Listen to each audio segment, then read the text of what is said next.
Hey everyone, this is Simran and welcome to IGNOU ही पाठशाला। कैसे हैं आप सब?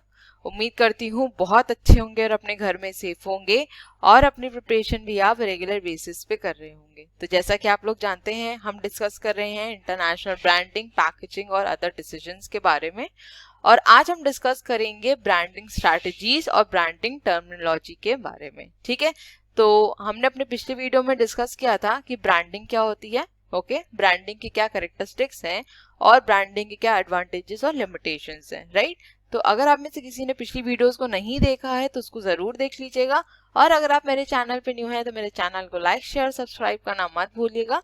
बेल आइकन को भी जरूर प्रेस कर दिएगा ताकि मैं जब भी वीडियोस को अपलोड करूं उसका नोटिफिकेशन आपके पास जरूर जाए। आप लोगों के लिए एक छोटी सी इन्फॉर्मेशन है, लेकिन मुझे लगता है वो काफी ज्यादा हेल्प भी करेगी। वो ये है कि आपको याद होगा हमने डिस्कस किया था न्यू प्रोडक्ट डेवलपमेंट के बारे में और इंटरनेशनल प्रोडक्ट लाइफ साइकिल के बारे में, राइट। तो वो वीडियो काफी बड़ी बन गई थी, अराउंड 56 मिनट की वो वीडियो थी। तो उसमें थोड़ा सा आप लोग को चीजें इजी करने के लिए मैंने ये किया है, आप जब डिस्क्रिप्शन बॉक्स में जाएंगे तो आप वहां पे देखेंगे कि मैंने टाइम अलॉट कर दिया है, उसके साथ टॉपिक्स लिख दिए हैं। ठीक है, तो आप पर्टिकुलर टाइम पे जब क्लिक करेंगे तो आप उस टॉपिक पे पहुंच जाएंगे। ठीक, क्योंकि ऐसा होता है कि जब वीडियो बहुत ज्यादा बड़ी होती है तो हम एक बार में उस वीडियो को नहीं पढ़ पाते हैं। ठीक है, तो चीजें इजी करने के लिए मैंने यही करा है कि आपको टॉपिक्स को ढूंढना ना पड़े, आगे स्क्रॉल पीछे स्क्रॉल ना करना पड़े, तो आप डायरेक्टली उस टाइम पे क्लिक करिएगा और आप उस टॉपिक पे पहुंच जाएंगे। ठीक है, और आगे की हर वीडियोस में मैं आपको ये फैसिलिटी प्रोवाइड कर दूंगी। जो वीडियो 1 घंटे ज्यादा की होगी उसमें ये आपको मैं टाइम डिविजन दे दूंगी ताकि आप इजिली हर टॉपिक को कवर कर सकें, आपको बार बार स्क्रॉल ना करना पड़े। ठीक है, और अब आप मेरे साथ इंस्टाग्राम और टेलीग्राम पे भी कनेक्ट कर सकते हैं। ठीक है, अगर आप में से किसी ने अभी तक इग्नू ई पाठशाला के इंस्टाग्राम पेज को नहीं फॉलो किया है तो जरूर फॉलो कर लीजिएगा, क्योंकि इग्नू से रिलेटेड जो भी अपडेट्स रहती हैं वो यहाँ पे मैं रेगुलरली डालती रहती हूँ। ठीक, और जहां तक रही बात आपकी पीडीएफ की, तो पीडीएफ आपको मिलेगी टेलीग्राम चैनल पे, तो इग्नू स्क्वाड को सब्सक्राइब करना मत भूलिएगा। तो चलिए अपने सेशन को अब स्टार्ट करते हैं। तो सबसे पहले डिस्कस करते हैं ब्रांडिंग स्ट्रैटेजीज के बारे में। Now what do you mean by branding strategy? So branding strategies refers to the pattern of actions to be taken by the firm to brand its products. मतलब कि ऐसे पैटर्न ऑफ एक्शन जिसके basis पे firms ये decide करती हैं कि वो अपने प्रोडक्ट की ब्रांडिंग किस बेसिस पे करेंगी या फिर कौन सी ब्रांडिंग स्ट्रैटेजीज को अडेप्ट करेंगी। ठीक है, वेरियस फैक्टर्स होते हैं जिनके बेसिस पे फर्म ये डिसाइड करती है कि उन्हें कौन सी ब्रांडिंग स्ट्रैटेजीज को अडेप्ट करना है। ठीक है, जैसे कि हम बात करें ओनरशिप की, कि कंपनीज कितनी ज्यादा ओनरशिप चाहती हैं, पूरा कंट्रोल चाहती हैं कि थोड़ा कंट्रोल चाहती हैं। ठीक है, उनकी सूटेबिलिटी के बेसिस पे कितना ज्यादा मार्केट एरिया कैप्चर करना चाहती हैं। ठीक है, तो ऐसे तमाम फैक्टर्स है जिनके बेसिस पे फर्म्स कंसिडर करती हैं कि उन्हें कौन सी ब्रांडिंग स्ट्रैटेजी को अडेप्ट करना है। ओके, तो सबसे पहले डिस्कस कर लेते हैं family branding versus individual branding के बारे में। तो देखिए, इंडिविजुअल ब्रांडिंग क्या होती है? ऐसी ब्रांडिंग स्ट्रैटेजी जो कि फर्म्स अडैप्ट करती हैं जिसमें कि हर एक प्रोडक्ट को सेपरेट ब्रांड अलॉट की जाती है। ठीक है, अब फॉर एग्जांपल पीएनजी के बारे में आपने सुना ही होगा। अब पीएनजी के अंदर डिफरेंट प्रोडक्ट्स आते हैं। ठीक, एरियल भी क्या है, पीएनजी का एक प्रोडक्ट है, लेकिन इन्होंने क्या किया, पीएनजी का नाम ना यूज करके एक अलग ब्रांड नेम अलॉट किया उस प्रोडक्ट को। ठीक है, तो एरियल क्या आता है, एरियल के डिटर्जेंट्स आते हैं। ठीक, हेड एंड शोल्डर्स अलॉट किया किसके लिए, शैम्पूज के लिए, राइट। इसका और अगर एग्जांपल आप कंसिडर कर सकते हैं, जैसे कि HUL हो गया आपका, हिंदुस्तान यूनिलीवर लिमिटेड, इसके भी क्या आते हैं, प्रोडक्ट्स आते हैं। ठीक है, लेकिन ये भी क्या करती है, सेपरेट ब्रांड अलॉट करती है अपने हर एक प्रोडक्ट को, जैसे आपका लाइफ बॉय हो गया, विवेल हो गया, तो ये सब क्या है, HUL के ही प्रोडक्ट्स हैं। ठीक, देखिए सबसे बड़ा फायदा क्या होता है इंडिविजुअल ब्रांडिंग का, कि जो प्रोडक्ट है उसकी अपनी एक डिस्टिंक्ट इमेज बन जाती है, राइट। अब इसका डिसएडवांटेज क्या है कि जब कंपनी हर एक प्रोडक्ट को अलग ब्रांड नेम प्रोवाइड कर रही है तो कहीं ना कहीं कंपनी के लिए कॉस्टली प्रोसेस बन जाता है, right. In all individual branding क्या होती है कि ऐसी ब्रांडिंग स्ट्रैटेजी जिसमें बिजनेस फर्म्स क्या करती हैं, अपने हर एक प्रोडक्ट को अलग सेपरेट ब्रांड प्रोवाइड करती हैं। ठीक है, अब इसका फायदा ये होता है कि अगर कभी कंपनी का कोई एक पर्टिकुलर प्रोडक्ट खराब निकल जाता है तो उसकी वजह से जो और प्रोडक्ट हैं उस पर्टिकुलर कंपनी के, उनकी इमेज नहीं खराब होती है। ठीक है, अब आगे फैमिली ब्रांडिंग पढ़ लेते हैं, तो इसको डिटेल में आपको बता देती हूँ। Okay, so family branding is just opposite to the individual branding strategy. अब फैमिली ब्रांडिंग में क्या होता है, इंडिविजुअल ब्रांडिंग क्या था कि हर एक प्रोडक्ट को अलग ब्रांड प्रोवाइड करी, ठीक। अब फैमिली ब्रांडिंग में क्या होगा कि जो प्रोडक्ट है एक ही ब्रांड के बेसिस पे ही सारे प्रोडक्ट को सेल किया जाएगा, मतलब कि उस पर्टिकुलर ब्रांड के अंदर जितने भी प्रोडक्ट्स आएंगे उनके ऊपर वही एक ब्रांड नेम विजिबल होगा, ठीक है। लेट्स से हम सैमसंग का एग्जांपल कंसिडर करते हैं, तो आप देखते होंगे कि सैमसंग के जितने भी प्रोडक्ट्स हैं वो इसी ब्रांड नेम के अंदर ही सेल किए जाते हैं, चाहे वो आपका टेलीविजन हो, चाहे वो आपके मोबाइल फोन्स हो, चाहे कोई भी आपके इसके इलेक्ट्रॉनिक अप्लायंसेस हैं, है ना। अब यहाँ पे सैमसंग ये तो करता नहीं है कि वो हर एक अपने प्रोडक्ट के लिए अलग अलग ब्रांड दिया हो। अगर आप एयर कंडीशनर भी लेंगे उसमें भी सैमसंग लिखा रहेगा, टेलीविजन सेट्स भी लेंगे तो उसमें भी सैमसंग लिखा रहेगा, मोबाइल फोन्स भी लेंगे तो उसमें भी सैमसंग ही लिखा रहेगा, ठीक है। तो इसको क्या कहा जाता है, फैमिली ब्रांडिंग। ओके, अब जब एक ही ब्रांड के अंदर सारे प्रोडक्ट्स को सेल किया जा रहा है तो ये स्ट्रैटेजी कैसी होगी हमारी, सिंपल और इकोनॉमिकल। लेकिन वहीं अगर हम इंडिविजुअल ब्रांडिंग की बात करें तो वो काफी कॉस्टली प्रोसेस पड़ जाता है, ठीक। So when a new product is introduced, the company does not have to spend costly resources to build brand recognition and meaning. Family branding achieves instant recognition by following its corporate name. On the negative side, this strategy may not to be developed sharply focused association about its brand. अब देखिए अगर मैं comparison करूं individual branding का और family branding का, तो सबसे पहला कंपैरिजन क्या हो जाएगा कि इंडिविजुअल ब्रांडिंग में हर एक प्रोडक्ट को अलग ब्रांड प्रोवाइड किया जाता है, अलग ब्रांड नेम दिया जाता है, ठीक। वहीं अगर फैमिली ब्रांडिंग की बात करें तो एक पर्टिकुलर ब्रांड के अंदर ही सारे प्रोडक्ट्स को सेल किया जाता है, ठीक। पहला डिफरेंस। दूसरे डिफरेंस की अगर हम बात करें तो जो इंडिविजुअल ब्रांडिंग होती है वो कॉस्टली प्रोसेस होता है, वहीं अगर हम फैमिली ब्रांडिंग की बात करें तो ये कैसा रहता है, सिंपल और इकोनॉमिकल प्रोसेस होता है, ठीक है। तो अभी हम एक टॉपिक डिस्कस कर रहे थे, या अभी हम एक पॉइंट डिस्कस कर रहे थे जहां पे हमने बात करी थी कि अगर एक पर्टिकुलर ब्रांड के अंदर ही सारे प्रोडक्ट्स को सेल किया जाएगा तो कभी अगर एक ब्रांड का प्रोडक्ट गड़बड़ निकल जाता है या कुछ खराब निकल जाता है तो वो पूरी ब्रांड की इमेज को डिटोरिएट करता है, खराब कर देता है ना। तो ये फैमिली ब्रांडिंग का सबसे बड़ा डिसएडवांटेज होता है, ठीक। लेट्स से सैमसंग का ही अगर हम एग्जांपल लेते हैं, अगर सैमसंग के फोन्स में कुछ प्रॉब्लम आ जाती है, ठीक है, हैंग बहुत ज्यादा करने लग जाता है, क्योंकि पहले एक टाइम था, मैंने तो यूज नहीं किया कभी सैमसंग फोन, लेकिन मेरे फ्रेंड्स यूज करते तो बताते थे कि सैमसंग का फोन बहुत ज्यादा हैंग करता था, ठीक। अब क्या हुआ, जब सैमसंग के फोन्स हैंग कर रहे थे, लोगों को प्रॉब्लम होती थी, तो कहीं ना कहीं सैमसंग की इमेज पे प्रॉब्लम आई, है ना। अब हो सकता था कि ये फोन्स के लिए थी, मोबाइल फोन्स के लिए थी, लेकिन हो सकता था कि टेलीविजन की मार्केट या फिर और भी इलेक्ट्रॉनिक अप्लायंसेस, उनकी मार्केट इसकी वजह से अफेक्ट हो सकती थी, ठीक। तो यहाँ पे इंडिविजुअल ब्रांडिंग के पास प्लस पॉइंट ये इसीलिए रहता है क्योंकि वो हर एक प्रोडक्ट को क्या करती हैं, अलग ब्रांड अलॉट कर देती हैं। तो अगर कभी कोई एक प्रोडक्ट खराब निकल जाता है तो उसकी वजह से कोई दूसरे प्रोडक्ट के ऊपर उसका अफेक्ट नहीं दिखता, कोई इम्पैक्ट नहीं आता है, ठीक। आई होप ये क्लियर हुआ। नेक्स्ट अगर हम फैमिली ब्रांडिंग के एडवांटेज की बात करें तो एक एडवांटेज तो ये हो गया कि वो सिंपल और इकोनॉमिकल स्ट्रैटेजी होती है, ठीक है। नेक्स्ट अगर बात करूं तो अगर कोई फर्म कोई प्रोडक्ट को लॉन्च करती है अपनी एक पर्टिकुलर ब्रांड के अंदर तो उसको उसके लिए बहुत ज्यादा एफर्ट डालने की जरूरत नहीं पड़ती है ना, क्योंकि जब प्रोडक्ट एक ब्रांड के अंदर ही लॉन्च हो रहा है तो वहां पे उसको मार्केट क्रिएट करने की जरूरत नहीं पड़ेगी उसके लिए। वहीं अगर मैं इंडिविजुअल ब्रांडिंग की बात करूं तो वहां पे क्या होता है, हर एक प्रोडक्ट के अलग ब्रांड नेम होते हैं, तो वहां पे आपको प्रॉपर मार्केटिंग करनी पड़ जाती है, आपको बताना पड़ता है अपने कंज्यूमर्स को कि ऐसा प्रोडक्ट मार्केट में इंट्रोड्यूस किया गया है ना। वहीं फैमिली ब्रांडिंग में क्या होता है, अगर सैमसंग कोई एक पर्टिकुलर प्रोडक्ट को लॉन्च करता है तो सैमसंग की ऑलरेडी इतनी गुडविल मार्केट में बनी हुई है कि वहां पे उनको प्रोडक्ट को पिच नहीं करना पड़ता है कंज्यूमर्स तक, है ना। वो कंज्यूमर्स अपने आप ही उस प्रोडक्ट को लेके अट्रैक्ट हो जाते हैं क्योंकि कंज्यूमर जानता है कि सैमसंग ऑलरेडी एक अच्छा ब्रांड नेम है और जो भी प्रोडक्ट्स इसके अंदर आएंगे वो अच्छे ही होंगे, तो इंस्टेंट रिकॉग्निशन भी उस पर्टिकुलर प्रोडक्ट को मिल जाती है, ठीक। आई होप इतना क्लियर हो गया। चलते हैं नेक्स्ट स्लाइड पे। यहाँ पे मैंने आपको एग्जांपल्स दे दिए हैं और थोड़ा सा डिस्टिंक्शन टाइप का इसीलिए यहाँ पे बना के दिया है ताकि आप इजीली इसको रिलेट भी कर सकें, ठीक है। चलो नेक्स्ट स्लाइड पे चलते हैं।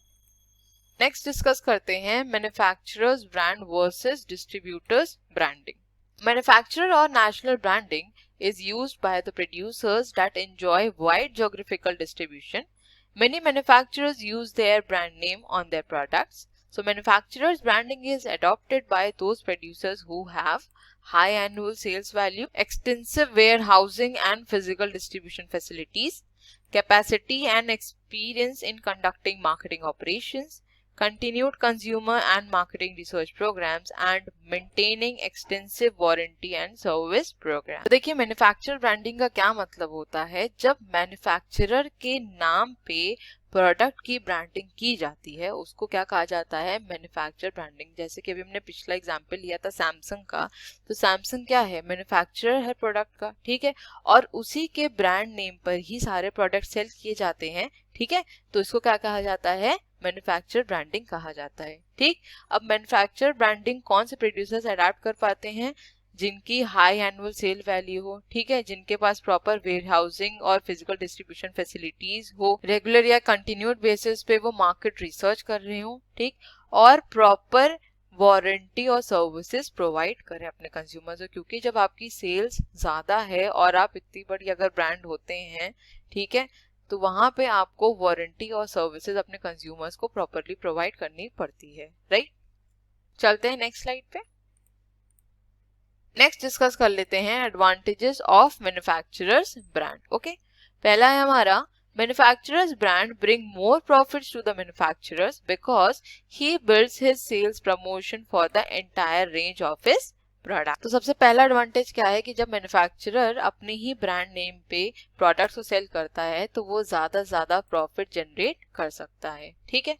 नेक्स्ट पॉइंट है हमारा customers' confidence in a brand name of a successful product can be transferred with relative ease to a new product if the manufacturer uses his own brand name। तो ये मैंने अभी already discuss किया था आपसे जब हम सैमसंग का एग्जांपल कंसिडर किए थे कि सैमसंग अगर कोई प्रोडक्ट निकालता है मार्केट में तो उसको वहां पे उसके लिए मार्केट को क्रिएट करने की जरूरत नहीं पड़ती है ना, ब्रांड को रिकॉग्नाइज कराने की दोबारा जरूरत नहीं पड़ती है ना। तो यहाँ पे ऑलरेडी कंज्यूमर्स के अंदर इतना ज्यादा कॉन्फिडेंस रहता है पर्टिकुलर ब्रांड को लेके कि हाँ अगर उस ब्रांड ने इस प्रोडक्ट को लॉन्च किया है तो प्रोडक्ट हमारा अच्छा ही होगा, राइट। अब जैसे आप एप्पल के ही एग्जांपल ले लीजिए, ठीक है, अब एप्पल क्या है, ब्रांड नेम है और उसके अंडर ही सारे प्रोडक्ट्स को निकाला जाता है, अब चाहे वो एप्पल मैकबुक हो जाए चाहे एप्पल के आईफोन्स हो जाए, है ना। तो क्या यहाँ एप्पल कंपनी को अपनी ब्रांड को दोबारा रिकॉग्नाइज करवाने की जरूरत पड़ेगी अगर वो कोई नए प्रोडक्ट को लॉन्च करती है? नहीं, क्योंकि ऑलरेडी कंज्यूमर्स के बीच में या कंज्यूमर्स में इतना कॉन्फिडेंस है उस पर्टिकुलर ब्रांड को लेके कि वो ऑलरेडी उनके प्रोडक्ट को परचेज कर सकती है इजीली, राइट। लास्ट पॉइंट है इसका, the manufacturer if he uses his own brand name can exercise better control over the prices of his product than would be the case if a distributor's brand name is used। तो जब manufacturer कोई product को अपने brand name के साथ introduce करता है market में तो कहीं ना कहीं उसके पास बेटर कंट्रोल रहता है उस प्रोडक्ट को लेके, राइट। चाहे वो प्रोडक्ट की ओनरशिप की बात कर लें चाहे प्रोडक्ट के प्राइसेस की बात करें, क्योंकि अगर हम डिस्ट्रीब्यूटर ब्रांड की बात करें तो वहां पे मैन्युफैक्चरर के पास इतना ज्यादा कंट्रोल नहीं रह जाता है, ठीक। अब ये डिस्ट्रीब्यूटर ब्रांड क्या होता है इसको हम आगे भी समझेंगे, ठीक है।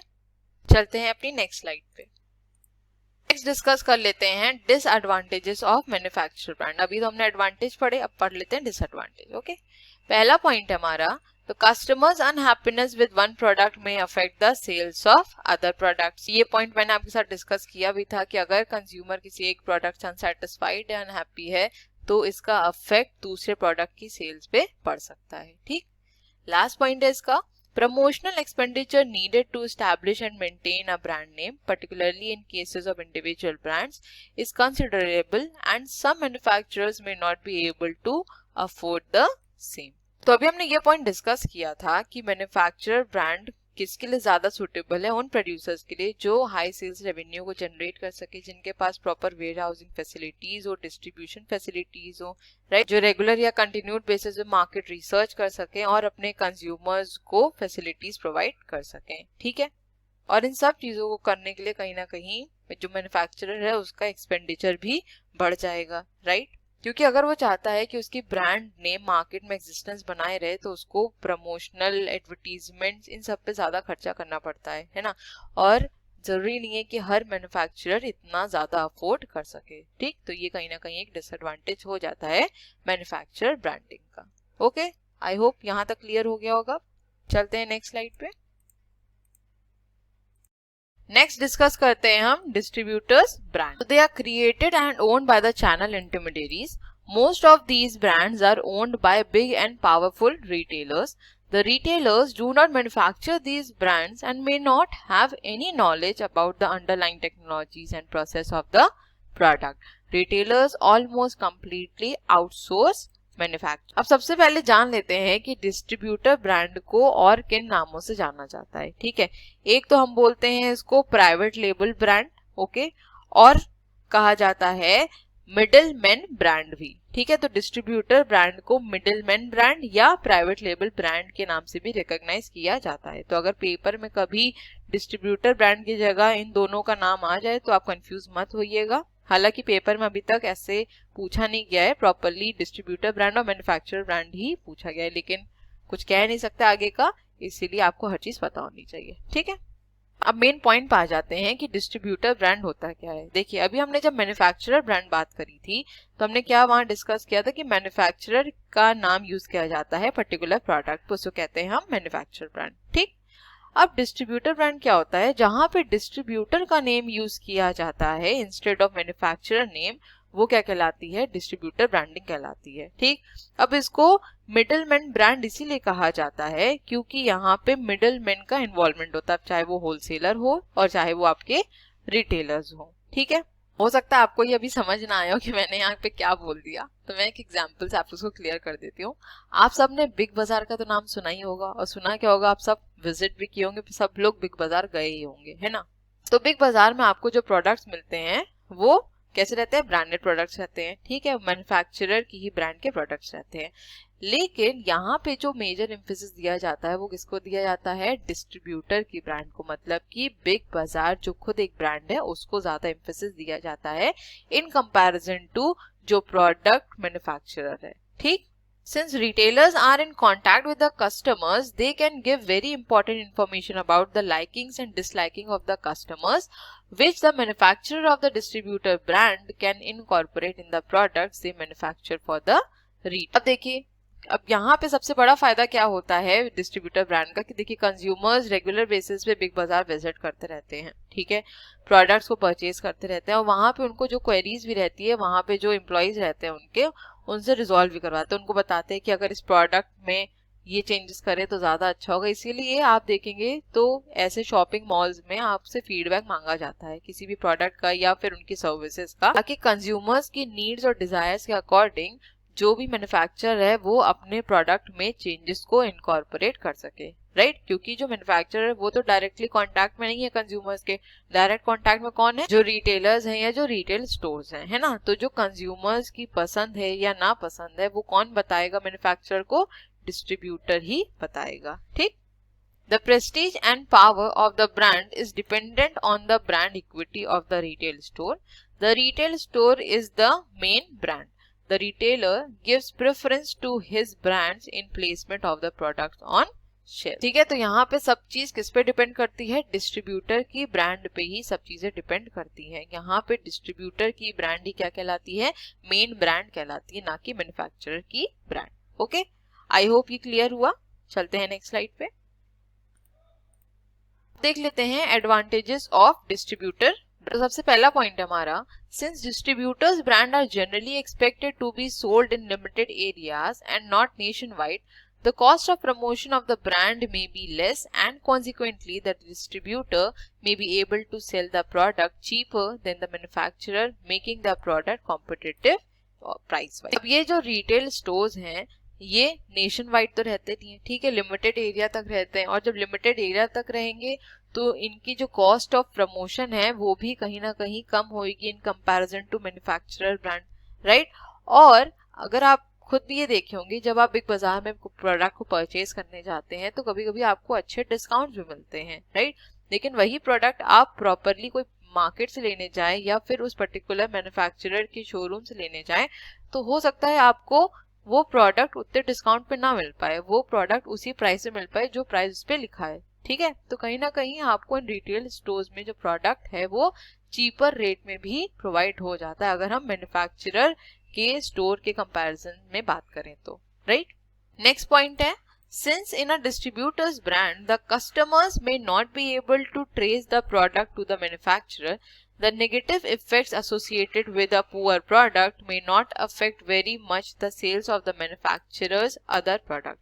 Customers might blame the distributor and not the manufacturer for a product. अब इसका बहुत ही सिंपल एग्जांपल ये है कि अगर आप कोई भी रिटेल स्टोर, लेट से बिग बाजार की ही हम बात कर रहे हैं, तो बिग बाजार में अगर आप कोई प्रोडक्ट को परचेज करने जाते हैं अगर, और प्रोडक्ट आपका डिफेक्टिव निकल आता है, तो आप मैन्युफैक्चरर को वहाँ कुछ नहीं कहते, आप सीधे किसको कहते हैं, डिस्ट्रीब्यूटर को ही ब्लेम करते हैं ना। वहाँ पे जो इनके एम्प्लॉयज रहते हैं उन्हीं से कहते हैं कि एक ऐसा प्रोडक्ट आपने यहाँ पे लगा रखा है, आप लोग प्रॉपरली मार्केटिंग नहीं कर रहे हैं, आपका प्रोडक्ट बेकार है।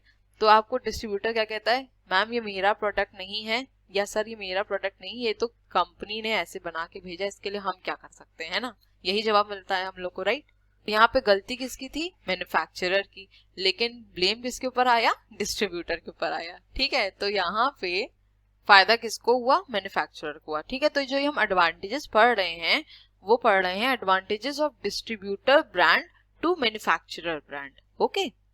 नेक्स्ट पॉइंट है हमारा, in distributors brand the area of operation of distributor is relatively small as compare to the area of operations of the manufacturer, hence it can be more easily tailored to the requirements of the customer. Next advantage क्या है कि जो distributor brand है उसका area of operation comparatively कम रहता है manufacturer से, राइट। तो यहाँ पे जो डिस्ट्रीब्यूटर है वो इजीली कंज्यूमर्स की रिक्वायरमेंट को फुलफिल कर सकता है, क्योंकि उसकी जो एरिया ऑफ ऑपरेशन है वो कम है, स्मॉल है, तो उसको ज्यादा एक्सपेंडिचर करने की भी जरूरत नहीं पड़ेगी, ज्यादा उसका खर्चा नहीं आएगा अगर हम मैन्युफैक्चरर के कॉन्टेक्स्ट में बात करें, क्योंकि मैन्युफैक्चरर के जो एरिया ऑफ ऑपरेशन है वो ज्यादा होता है, राइट। आई होप इतना क्लियर हुआ। चलते हैं अब नेक्स्ट स्लाइड पे। नेक्स्ट देख लेते हैं डिसएडवांटेजेस ऑफ डिस्ट्रीब्यूटर ब्रांड। सबसे पहला पॉइंट है हमारा, there is always a threat of competition between the manufacturers brand and distributors brand in the same product.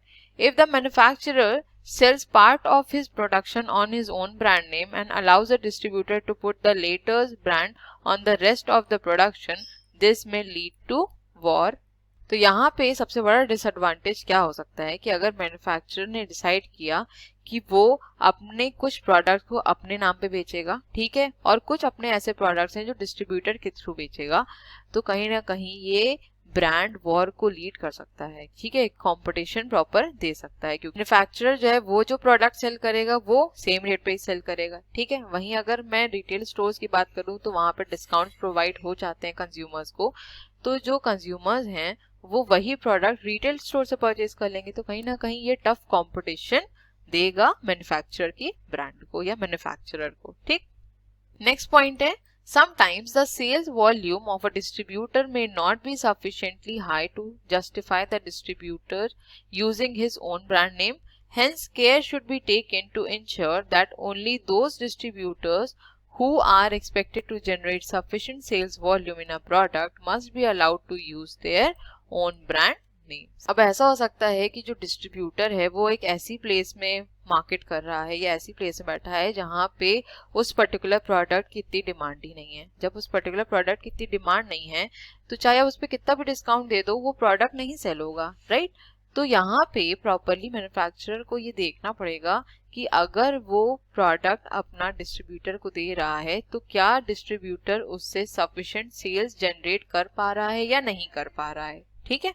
अगर डिस्ट्रीब्यूटर उससे प्रॉपर सेल्स जनरेट कर पा रहा है तो वो अपना ब्रांड नेम यूज कर सकता है, लेकिन अगर नहीं कर पा रहा है तो वहां पे वो अपना ब्रांड नेम नहीं यूज कर सकता है, ठीक है।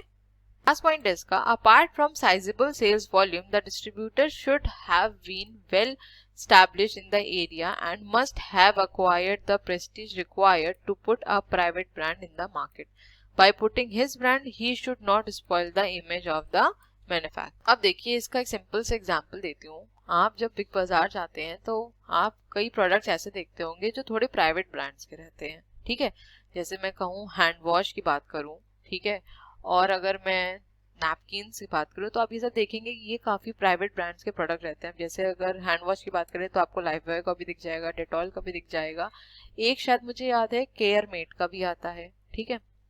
तो ये क्या है, एक प्राइवेट ब्रांड ही है।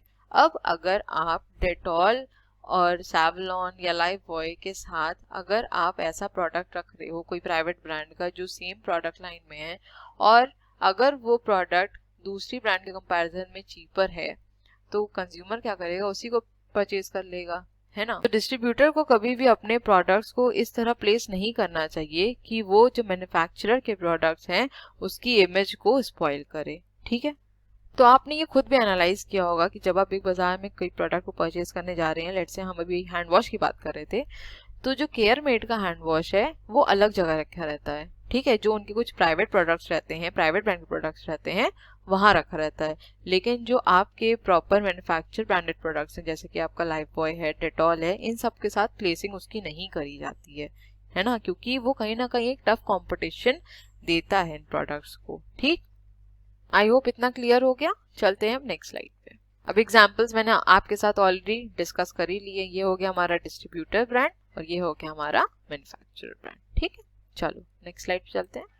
नेक्स्ट डिस्कस करते हैं लोकल ब्रांडिंग के बारे में। Local branding means using the different brands for same product in different markets. It means that there would be separate brands for different foreign markets due to cultural and other factors. Okay, colors, numbers, symbols, etc. have different meaning in different culture. Hence, it is not always possible to use the same brands in all markets. Major advantages of local brands are: local brand is easily understood by the consumers. It helps in quick market penetration. The local brand may be less expensive for the firms from developing countries. Local taste and preferences are taken care of, and the problems of negative connotation may be avoided by using local brand. तो local branding क्या होती है? जब same product के लिए different brands को use किया जाता है डिफरेंट मार्केट में, उसको क्या कहा जाता है, लोकल ब्रांडिंग कहा जाता है, ठीक है। अब ये डिफर इसलिए करती है क्योंकि हर जगह का कल्चर अलग है, हर जगह की नीड्स अलग है, कंज्यूमर्स की प्रेफरेंसेस अलग हैं, तो उसके बेसिस पे इसमें डिवीजन किया जाता है, ठीक है। जैसे अगर मैं इंडिया की ही बात करूं तो आपने ब्रिटानिया बिस्किट्स का नाम सुना होगा, है ना, हल्दीराम स्नैक्स का नाम सुना होगा, ओके, लैक्मे का नाम सुना होगा, पतंजलि टूथपेस्ट का है सुना होगा, राइट। तो ये सब क्या है, हमारी लोकल ब्रांड्स हैं, ठीक। अब ये कैसे डिफरेंशिएट करती हैं इसको समझिए। अब जैसे अगर हम हल्दीराम की बात करें, ठीक है, तो अगर हल्दीराम नॉर्दर्न एरिया में अपने प्रोडक्ट को सेल करेगी, थोड़ी स्पाइसी प्रोडक्ट्स को सेल करेगी, क्योंकि नॉर्दर्न पीपल की क्या आदत होती है, थोड़ा सा स्पाइसी खाना खाने की होती है, ठीक है। अब अगर मैं वहीं साउथ की बात करूं, ठीक है, तो वहां पे क्या होता है, ज्यादा स्पाइसी खाना नहीं खाया जाता है, ठीक है, तो वो लोग वैसे टाइप के प्रोडक्ट वहां सेल करेंगे, ठीक। इसका और एग्जांपल ले सकते हैं जैसे लेज का, ठीक है। लेज के 2-3 फ्लेवर्स आते हैं, ठीक है, एक स्पाइसी आता है और एक सिर्फ सॉल्टी आता है या फिर एकदम प्लेन आता है। तो जहाँ पे जैसे लोगों की नीड्स हैं, जहाँ पे लोगों का जैसे कंजम्पशन पैटर्न है, वहाँ पे वैसे ही प्रोडक्ट ज्यादा सेल होते हैं और उन्हीं के अकॉर्डिंग प्रोडक्ट्स को बनाया भी जाता है, ठीक है। आई होप लोकल ब्रांडिंग समझ में आ गया हो, काफी इजी टॉपिक है। चलते हैं अपनी नेक्स्ट स्लाइड पे। अब डिस्कस करते हैं ग्लोबल ब्रांडिंग के बारे में। अब ग्लोबल ब्रांडिंग क्या होता है, जहां पे प्रोडक्ट एक ही ब्रांड के अंदर वर्ल्ड वाइड सेल किया जाता है, वो क्या होती है, हमारी ग्लोबल ब्रांडिंग होती है, ठीक है। तो ये जस्ट ऑपोजिट होती है हमारे लोकल ब्रांडिंग से, ठीक। एग्जांपल्स आप देख ही रहे हैं, कोको कोला हो गया, पेप्सी हो गया, मैकडोनल्ड्स हो गया, फिलिप्स, नोकिया, ये सब क्या है, ग्लोबल ब्रांड्स हैं, ठीक। अब इनके एडवांटेजेस देख लेते हैं। पहला पॉइंट है, it provides economies of scale in advertising as well as access to distribution channel. Next है, it makes market entry easy. For example, Pepsi was well known in India even before it came to India, right? Next है, it reduces the promotional expenditure as the brand is well known. It helps to generate good sales since the very beginning, and it provides competitive edge over other firms. तो देखिए, जब global level पे product को cell किया जा रहा है तो economies of scale already generate हो सकती है, ठीक है, क्योंकि जो प्रोडक्ट है वो लार्ज अमाउंट में बनाया जा रहा है, हैवी प्रोडक्शन हो रहा है, ठीक। नेक्स्ट पॉइंट की अगर बात करें तो मार्केट में एंट्री इजिली मिल सकती है, क्योंकि पेप्सी जब इंडिया में नहीं भी आई थी तब भी पेप्सी का नाम इंडिया में काफी ज्यादा था, ठीक है। अब जब ग्लोबल लेवल पे प्रोडक्शन हो रहा है तो प्रमोशन एक्सपेंडिचर भी रिड्यूस हो सकता है, ठीक। नेक्स्ट पॉइंट है हमारा सेल्स भी ज्यादा से ज्यादा जनरेट हो सकती है और फर्म्स को एक कॉम्पिटिटिव एज भी मिल जाता है। ठीक है, आई होप ये क्लियर हुआ। चलते हैं अपनी नेक्स्ट स्लाइड पे। तो यहाँ पे आप और भी एग्जांपल्स दे सकते हैं ग्लोबल ब्रांडिंग के और लोकल ब्रांडिंग के। ठीक है, यहाँ पे मैंने काफी एग्जांपल्स दिए हैं ताकि आप इजीली रिलेट कर सके, समझ सकें। ओके, चलो नेक्स्ट स्लाइड पे चले। डिस्कस कर लेते हैं हम ब्रांड टर्मिनोलॉजी के बारे में। ओके, देखिए फर्स्ट ईयर की बुक में ये टॉपिक मेंशन नहीं है, लेकिन सेकेंड ईयर की बुक में ये टॉपिक मेंशन है।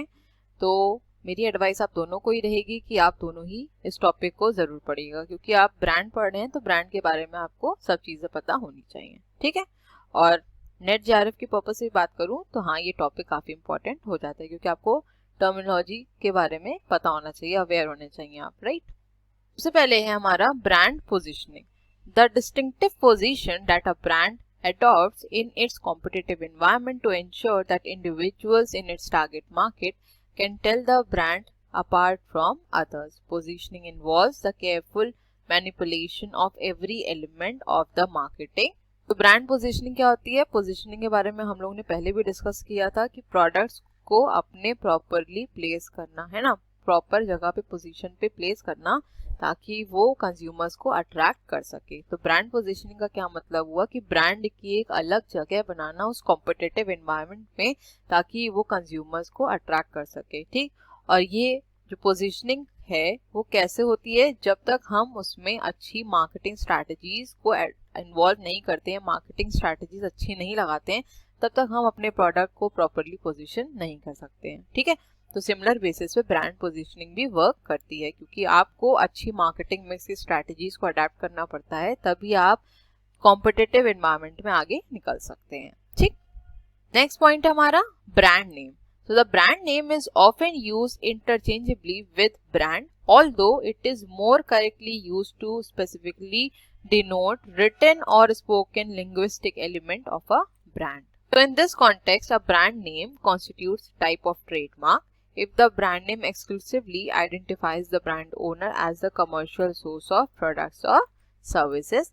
A brand owner may seek to protect proprietary rights in relation to a brand name through trademark registration. हमने ये स्टार्टिंग में ही डिस्कस कर लिया था कि ब्रांड क्या होती है। एक लोगो हो सकता है, ठीक है, एक कोई नाम हो सकता है, कोई वर्ड हो सकता है, कोई सिंबल हो सकता है, और मैंने आपको बताया भी था कि ब्रांड को हम ट्रेडमार्क भी कह सकते हैं, एक टाइप का ट्रेडमार्क ही होता है ये, है ना। और जो भी ओनर होता है वो अपनी प्रोप्राइटरी राइट्स को सेव करने के लिए, प्रोटेक्ट करने के लिए क्या करता है, इन ट्रेडमार्क्स को रजिस्टर करवा लेता है ताकि कोई और इनके प्रोडक्ट्स या इनके ब्रांड नेम को यूज ना कर सके, ना इसको डुप्लीकेट कर सके। ठीक, स्लाइड पे चलते हैं।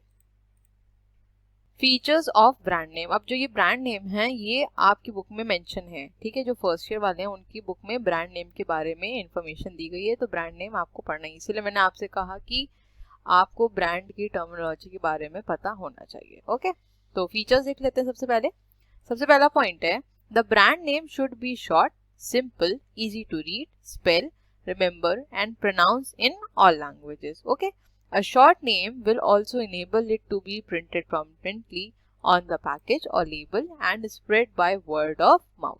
Kodak, Rin and Surf are some brand names which are said to meet this criteria. अब देखिए ब्रांड नेम के क्या फीचर्स होते हैं, या फिर ब्रांड नेम कैसा होना चाहिए, शॉर्ट होना चाहिए, सिंपल होना चाहिए, ठीक है, इजीली रीड किया जा सके, स्पेल किया जा सके, लोग उसे याद रख सके, और वो एक ही तरह से प्रोनाउंस भी होना चाहिए हर लैंग्वेज में। ठीक, नेक्स्ट पॉइंट की अगर बात करें तो अगर ब्रांड नेम शॉर्ट रहता है तो वो इजीली पैकेजिंग पे प्रिंट किया जा सकता है, ठीक है, and spread by word of mouth. अब ये वर्ड ऑफ माउथ का क्या मतलब होता है, देखिए इसको समझिए। देखिए जब कोई कंज्यूमर किसी प्रोडक्ट से या किसी भी कंपनी के प्रोडक्ट से सेटिस्फाइड होता है तो वो क्या करता है कि खुद अपने साथ वाले लोगों को बताता है कि ये प्रोडक्ट अच्छा है, परचेज किया जा सकता है। तो क्या कंपनी ने उसे कहा था ऐसा करने के लिए? नहीं कहा था। लेकिन यहाँ पे जब वो कंज्यूमर प्रोडक्ट से सेटिस्फाइड हो गया तो वो खुद ही आपको बताने लगा कि हाँ ये प्रोडक्ट ऐसा है, अच्छा है, आप परचेज कर सकते हैं। जैसे कि आप अपना भी एग्जांपल ले लीजिए, अगर आपको कोई प्रोडक्ट बहुत अच्छा लगता है और अगर आपसे कोई कुछ सजेशन मांगता है उस पर्टिकुलर प्रोडक्ट के लिए, तो आप बताते हैं कि हाँ मैंने ये प्रोडक्ट को यूज किया था, ये प्रोडक्ट बहुत अच्छा था, है ना। तो इसको क्या कहते हैं, वर्ड ऑफ माउथ कहा जाता है। ठीक, नेक्स्ट पॉइंट हमारा, it should be pronounceable in only one way. ठीक है। अब ऐसा नहीं होना चाहिए कि कोई भी कंपनी का ब्रांड नेम है कुछ अगर, तो उसको हम डिफरेंट टाइप से प्रोनाउंस कर सके, उसका प्रोनाउंसिएशन सिंगल ही होना चाहिए और एक ही तरीके से होना चाहिए। ठीक। नेक्स्ट पॉइंट है हमारा, the feature of uniqueness should be reflected. Apple computers is generally cited as a good example in this regard. तो जो ब्रांड नेम है उसमें थोड़ी यूनिकनेस होनी चाहिए। ठीक है, एकदम सिंपल होगा तो वो कंज्यूमर्स को कभी भी अट्रैक्ट नहीं करेगा। अब यहाँ पे अगर हम एप्पल का एग्जांपल लें तो एप्पल की जो मैकबुक आती है आप देखते हैं उसके पीछे एप्पल का लोगो बना रहता है और वो शाइन करती है अलग से। ठीक है, तो कंज्यूमर्स इन सब चीज़ों से काफ़ी अट्रैक्ट भी होते हैं। ओके, नेक्स्ट पॉइंट है हमारा, it should be rhyming if possible. This is set to make the brand name easy to remember. अब इस पॉइंट को मेरे ख्याल से इतना एक्सप्लेन करने की जरूरत नहीं है। ये सीधे यही बोल रहा है कि जो ब्रांड नेम है वो अगर हो सके पॉसिबल हो तो वो राइमिंग फॉर्म में होना चाहिए ताकि जो लोग हैं वो इजीली इसको याद रख सके। ठीक, चलो नेक्स्ट स्लाइड पे चलते हैं। नेक्स्ट पॉइंट है हमारा brand identity. So brand identity is the fundamental to consumer recognition and symbolizes the brand differentiation from the competitors. So brand identity may be defined as simply the outward expression of the brand, such as the name and the visual appearance. Brand identity क्या होती है? Basically जब consumer आपकी brand को identify करे, recognize करे, recognition दे जो कि competitor से अलग हो, वो क्या कहलाती है? आपकी brand identity कहलाती है। ठीक है, outward expression जब किसी ब्रांड का होता है, चाहे वो नेम की वजह से हो या उसके विजुअल अपीयरेंस की वजह से हो। ठीक है, जब वो एक्स्ट्रा ऑर्डिनरी की तरह से मार्केट में स्टैंड करती है। ओके, इसी को क्या कहा जाता है? Brand identity. नेक्स्ट पॉइंट हमारा ब्रांड इक्विटी। तो it measures the total value of the brand to the brand owner and reflects the extent of brand franchise. Brand values specially in case of the consumer product brands may arise out of consumers या customers loyalty. For example, the ability of the company to attract and retain skilled or talented employees offering competitive salary. तो brand equity क्या होती है? Total value उस particular brand की और उस brand owner के लिए क्या वैल्यू है उसको कहा जाता है ब्रांड इक्विटी। ठीक है, इसको आप ऐसे समझिए कि पर्टिकुलर ब्रांड की मार्केट में क्या वैल्यू है इसको डिफाइन करता है ब्रांड इक्विटी। ठीक, देखिए किसी भी कंपनी की ब्रांड वैल्यू कैसे बनती है? या तो उसके कंज्यूमर्स से या उसके एम्प्लॉइज से, राइट? अब अगर हम कंज्यूमर्स की बात करें तो कंज्यूमर्स कैसे ब्रांड वैल्यू को एनहांस करने में हेल्प करते हैं? जब अगर कंज्यूमर्स किसी ब्रांड को लेके लॉयल होंगे तो कहीं ना कहीं ब्रांड वैल्यू को बढ़ाने में हेल्प करेंगे, राइट? और अगर वहीं मैं एम्प्लॉइज की बात करूं तो ऑर्गेनाइजेशन किस तरह अपने एम्प्लॉइज को अट्रैक्ट करी है या रिटेन करने की कोशिश करती है बाय ऑफरिंग कॉम्पिटिटिव सैलरीज। ठीक है, अब अगर एम्प्लॉइज अट्रैक्ट होते हैं कंपनी की पॉलिसी से और कंपनी अगर उन्हें कॉम्पिटिटिव सैलरी प्रोवाइड करती है तो कहीं ना कहीं ये ब्रांड वैल्यू को बढ़ाने में हेल्प करता है, राइट? आई होप ये समझ में आया। नेक्स्ट पॉइंट है brand extension. Leveraging the value of the brand to take the brand into new markets और न्यू सेक्टर्स। जैसा कि नाम से समझ में आ रहा है, ब्रांड को एक्सटेंड करना, ब्रांड को बढ़ाना। लिवरेजिंग द वैल्यू मतलब वैल्यू को, जो ब्रांड की वैल्यू है उसको अपलिफ्ट करना, उसको बढ़ाना। ठीक है, ताकि वो नए ब्रांड को मार्केट में, नए सेक्टर्स से मार्केट में निकाल सके। ठीक, लास्ट पॉइंट हमारा brand image. The customers net outtake from the brand. For users, this is based on the practical experience of the product or service concerned and how well this meets expectations. For non-users, it is based almost entirely upon the uninformed impressions, attitudes and beliefs. Brand image का क्या मतलब हुआ कि consumers brand को कैसे consider करते हैं, consumers का क्या आउटटेक है पर्टिकुलर ब्रांड को लेके, ये क्या डिफाइन करता है? Brand image. ठीक है, अब ये कैसे आता है? जब कंज्यूमर्स प्रोडक्ट को परचेज करते हैं उस पर्टिकुलर ब्रांड के, उनका क्या एक्सपीरियंस उस प्रोडक्ट को लेके या उस कंसर्न सर्विस को लेके, वही डिफाइन करता है कि ब्रांड की मार्केट में इमेज कैसी है। ठीक है, आई होप ये क्लियर हो गया। तो आज का हमारा सेशन यहीं तक था। अब मिलेंगे अपने नेक्स्ट वीडियो में जहाँ डिस्कस करेंगे इसके आगे के टॉपिक्स। यहाँ पे हमारा ब्रांडिंग टॉपिक खत्म हो जाता है। ठीक है, अगर कोई एक दो टॉपिक रह भी जाएंगे तो मैं उसको नेक्स्ट वीडियो में कवर कर लूंगी। और नेक्स्ट वीडियो में अब हम डिस्कस करेंगे पैकेजिंग के बारे में। ठीक है, so thank you so much for watching. Please channel को लाइक, शेयर, सब्सक्राइब करना मत भूलिएगा। बेल आइकन को भी जरूर प्रेस कर दिएगा ताकि मैं जब भी वीडियोस को अपलोड करूँ उसका नोटिफिकेशन आपके पास जरूर जाए। अपने फीडबैक ज़रूर प्रोवाइड करिएगा कि आपको वीडियोस कैसी लग रही हैं, और अगर कुछ इम्प्रूवमेंट की ज़रूरत है तो बिल्कुल बताइएगा, ठीक। और जैसा कि मैंने आपको स्टार्टिंग में इन्फॉर्म कर ही दिया था कि जिन वीडियोस की लेंथ ज़्यादा हो जाएगी मैं उसमें आपको टाइम स्लॉट प्रोवाइड कर दूंगी ताकि आप पर्टिकुलर टॉपिक को जाके ईजिली पढ़ सकें, ठीक है। तो इस वीडियो के लिए भी मैं वो आपको प्रोवाइड कर दूंगी, ठीक। तो चलिए मिलते हैं अपने नेक्स्ट वीडियो में। Till then stay safe, stay healthy, bye bye, take care.